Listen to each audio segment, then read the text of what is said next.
जिनसे सो गुरुदेव प्यार करे गुण हरे चरण दास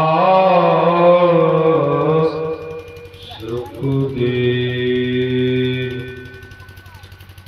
मंगल मूर्ति सतगुरु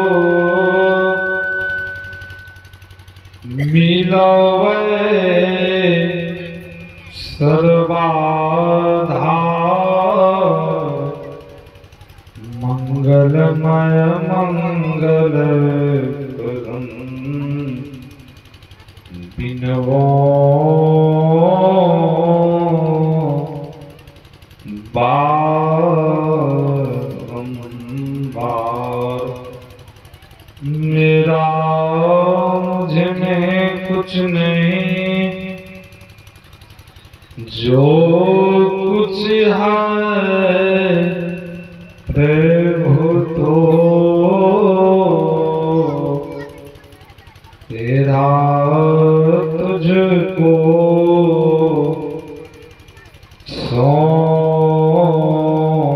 सौंपता। क्या लागत प्रभु मोर।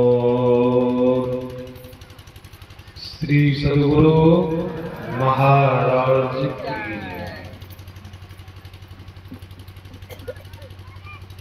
परमाराध्य सद्गुरु महाराज जी की श्री जुगल चरणों में कोटि सहनमन। मंच पर मंचासन पूज्य पादाचार्य स्वामी श्री पूर्ण चेतन जी महाराज की श्री जुगल चरणों में कोटि सहनमन। मंच पर मंचासन पूज्य स्वामी विनय सागर जी महाराज की श्री जुगल चरणों में कोटि सहनमन। मंच पर मंचासन पूज्य महात्मागण सत्संग में उपस्थित धर्म प्रेमी माताओं तथा भक्तिमती बहनों, सबों को मेरा नमन है। अभी हम लोग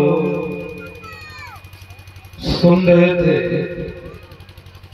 मनुष्य का शरीर क्यों मिला। भगवान श्री राम गुरु ब्रह्मणो पूर्वासियों को बुला करके उपदेश किया। बड़े भाग मानुष तन पावा, सुर दुर्लभ सब ग्रंथ ही गावा। साधन धाम मोक्ष कर द्वारा, पाइन जहि पर लोक सवारा। सो परत दुख पावई, सिर धूनि धूनि पछताई। काल ही कर्म ही ईश्वर ही, मिथ्या दोष लगाई। भगवान श्री राम के राजत्व काल में त्रैताप नहीं होता था। जो त्रैताप भी होता था, देही देवी और भौतिक त्रैताप नहीं होता था। प्रजा लोग बड़ा सुख से रहते थे। भगवान श्री राम ने सोचा प्रजा लोग तो यहाँ सुख से रहे, ये लोगों का जब ये शरीर छूटेगा, ये लोगों को दुख उठाना पड़ेगा। इसीलिए भगवान श्री राम सबों को बुला करके उपदेश किया। बड़े भाग मानुष तन पावा। बड़े भाग तब होता है इस शरीर से शुभ काम हो तब। इसलिए से जब शुभ काम सत्संग भजन कर दे तब क्या है, तो बड़े भाग। तब क्या है कि शरीर हीरा, इस शरीर से जब सत्संग भजन कर लिए तब तो हीरा बन जाएंगे, नहीं तो पानी का कीड़ा बन जाएंगे। समझ रहे हैं? सत्संग ध्यान के शरीर से तो हीरा बन गए, नहीं किए तो पानी का कीड़ा बन। पानी कीड़ा बनना किसी पसंद है? इनका खुलासा विष्णुकांत जी महाराज ने किया। उन्होंने कहा, नर्तन मिला है भव जल पार पाने के लिए, बिगड़े हुए निज कर्मों को बनाने के लिए, निज सूरत को भुला दिया है, जगमूरत के प्यार में कोई नहीं अपना है प्यार, तेरा इस संसार में छोड़ विषय की आशा, निज घर जाने के लिए, बिगड़े हुए निज कर्मों को बनाने के लिए, सतगुरु उपदेश नाम के आसुरे चलते रहो, गिरते पड़ते भी प्रभु का ध्यान को कस के रहो, यही सहारा केवल पार पाने के लिए, बिगड़े हुए निज कर्मों को बनाने के लिए। विष्णुकांत जी महाराज कहते हैं, इसी शरीर से बिगड़े हुए कर्म को बना सकते हैं और दूसरा कोई शरीर नहीं है। इसी शरीर से भव सागर पार कर सकते हैं और दूसरा शरीर से नहीं। जो आदमी शरीर पा करके भजन नहीं किया, उनके लिए विष्णुकांत जी महाराज ने कहा, नरक पड़ा है तेरे जाने के लिए, नर्तन मिला है भव जल पार पाने के लिए। इस शरीर को पाने के लिए देवता लोग दुर्लभ है। देवता लोग चाहते हैं मनुष्य का शरीर मिल जाए। क्यों देवता लोग दुर्लभ है? इस शरीर बड़भागी है। इस शरीर क्या है? शिवालय मंदिर है। इस शरीर कितना बड़ा है? अपने अपने हाथ से 3.5 हाथ का शरीर है। इस शरीर के अंदर में वेद के ऋषि ने कहा, देहस्था विद्यास्त्र, देहस्था देवता, देहस्था तीर्थानि गुरुवाक्य लभ्यते।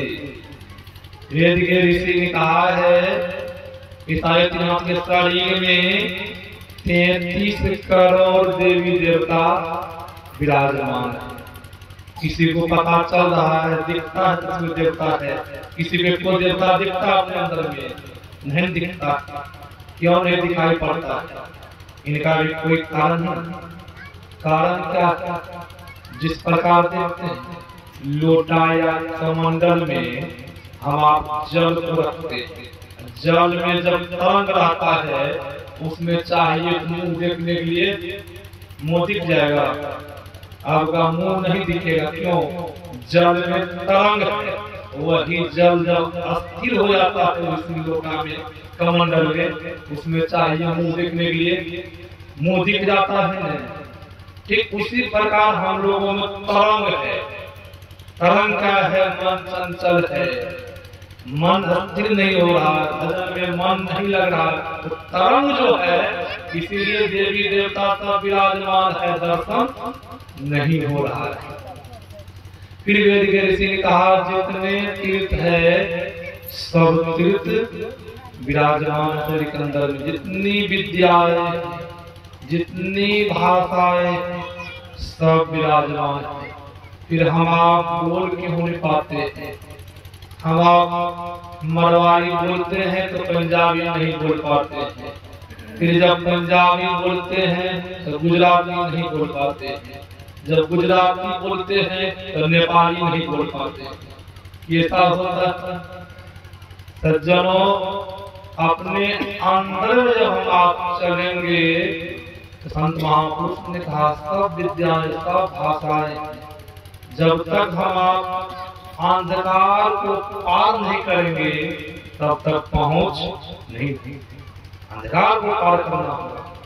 इस शरीर शिवालय साधनों का धाम है, मोक्ष का द्वार है। इस शरीर में 3 सीढ़ी लगी हुई है, नर समान कवन देही, जीव चराचर जांचत देही। इस शरीर को पाने के लिए जड़ और चेतन दोनों प्रकार के जीव चाहता है मुझसे मनुष्य का शरीर मिल जाए। हम आप मनुष्य के शरीर पा करके पशु का जो कर्तव्य है वह कर्तव्य कर रहे हैं, करते नहीं करते हैं। कहेंगे महाराज ऐसे आप पशु शब्द कर रहे हैं, पशु का कर्तव्य हम कर रहे हैं। सज्जनों, आप लोगों के यहाँ गाय बंधी हुई है, भैंस बंधी हुई है, बैल बंधा हुआ है। भैंस के लाद में खैनी की कुट्टी काट के दे दीजिए तो गाय भूखी रह जाएगी, खैनी की कुट्टी नहीं खाएगी, खा लेगी। भैंस भूखी रह जाएगी, खैनी की कुट्टी नहीं खाएगी। बैल भूखा रह जाएगा, खैनी की कुट्टी नहीं खाएगा। और मछली के पानी धो करके दे दीजिए, गाय पी लेगी न? गाय नहीं पिएगी, भैंस पी लेगी न? बैल पी लेगा न? नहीं पिएगा। तो सज्जनों, हम आप क्यों मछली खाते हैं, खैनी खाते हैं? बहुत सत्संगी मेरे पास आते हैं, बाबा हमको संशय दीक्षा लिए, ध्यान में नहीं मन लगता है। जब उनका हाथ देखते हैं चिन्ह हाथ पकड़ी जाती है, चिन्ह खैनी ऐसी मोहनी, लंबी लंबी पार, बड़े बड़े घर के बाबू भैया खरे पसारे हाथ।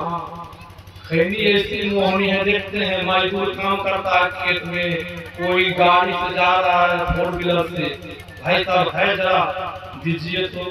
अब वो चला हाथ धोया है कि नहीं धोया, कैसा हाथ है नहीं है, खैनी लगा के दिया, खा लिया। सज्जनों, मनुष्य का जन्म मिला है, पशु के कर्तव्य हम आप करते हैं, पशु के जीवन जीते। इसलिए संत महापुरुष संसार समझाते हैं, चेताते हैं, आप नहीं चेतेंगे हानि की को होगी, आप ही को हानि होगी। सज्जनों, गाय भैंस बैल नहीं खाएगा। बाबा हम तो संशय से दीक्षा दिए है, जब देखता हूँ हाथ एक चिन्ह है, बाबा पूरी झूठ बोलेंगे। बताइए बाबा, कभी कभी तम्बाकू खाते हैं, तम्बाकू खाएंगे ध्यान में मन लगेगा ना?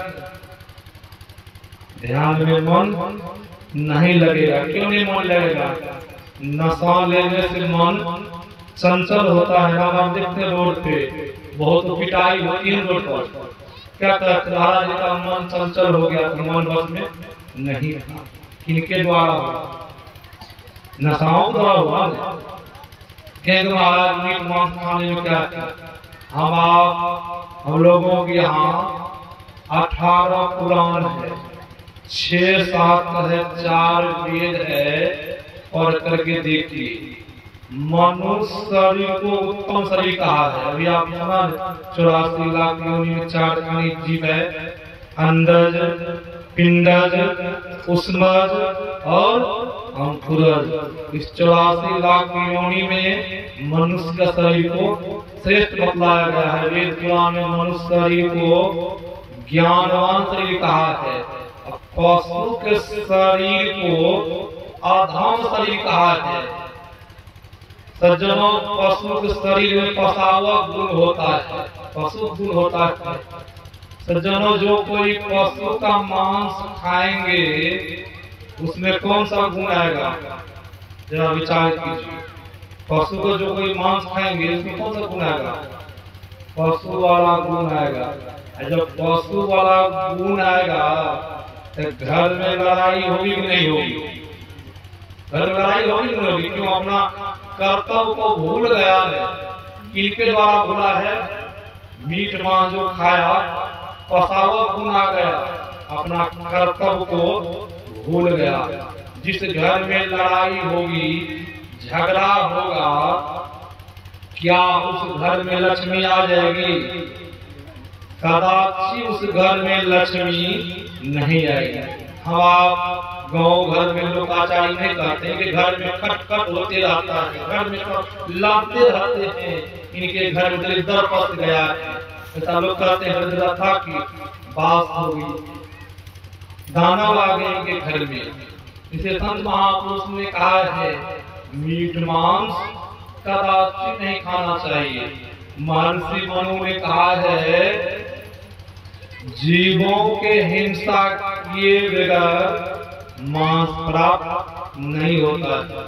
जीवों का हिंसा स्वर्ग प्राप्ति में बाधक है।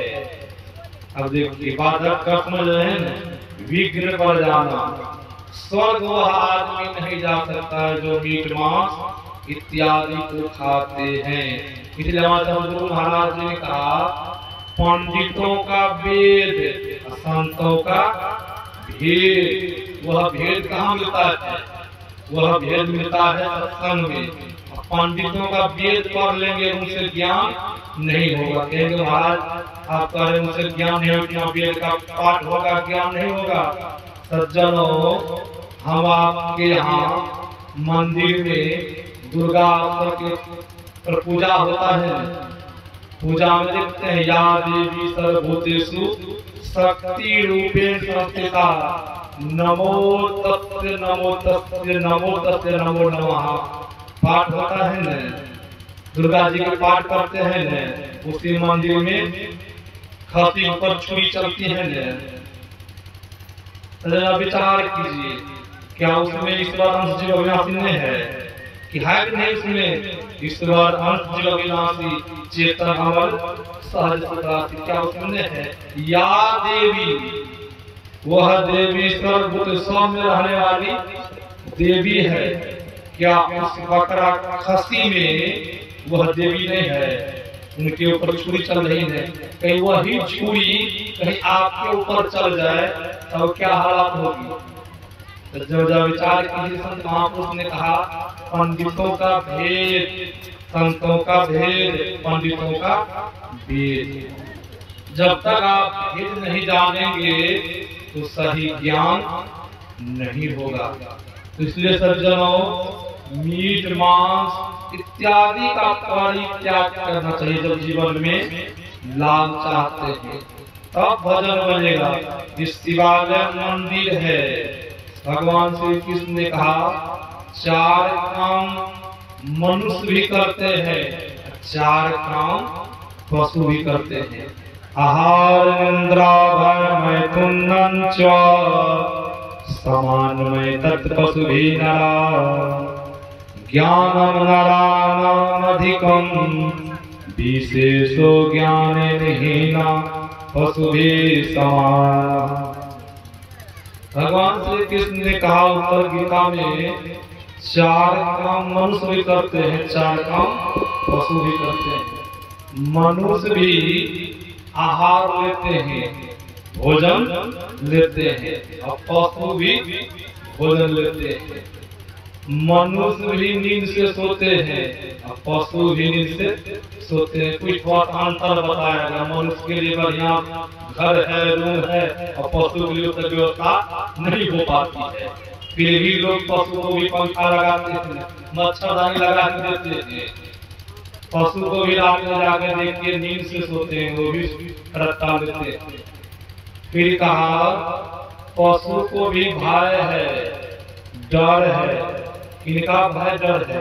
जब पशु में लड़ाई होती है, पशु में, तो एक पशु भाग जाता है, डर है, भय है, उनको भी भय है, डर है। मनुष्य को भी भय है, डर है। इनका चोर का, डाकू का डर है। लोग सोते हैं तो लोग केवाड़ी लगा देते, कुंडा लगा देते, डर है। किसी से डर होता है, भय है, मौत का ही भय है, डर है कि सांप कीड़ा काट लेगा, मर जाएंगे, डर है। कहीं सफर करते हैं तो टॉर्च लेते हैं। मनुष्य को भी भय है, डर है। मनुष्य भी संतान उत्पन्न करते हैं और पशु भी संतान उत्पन्न करते हैं। भगवान श्री कृष्ण कहते हैं ये चार काम मनुष्य भी करे और पशु भी करे। मनुष्य शरीर पाकर के भजन नहीं करे, स्मरण नहीं करे, तो मनुष्य और पशु में क्या अंतर रहा?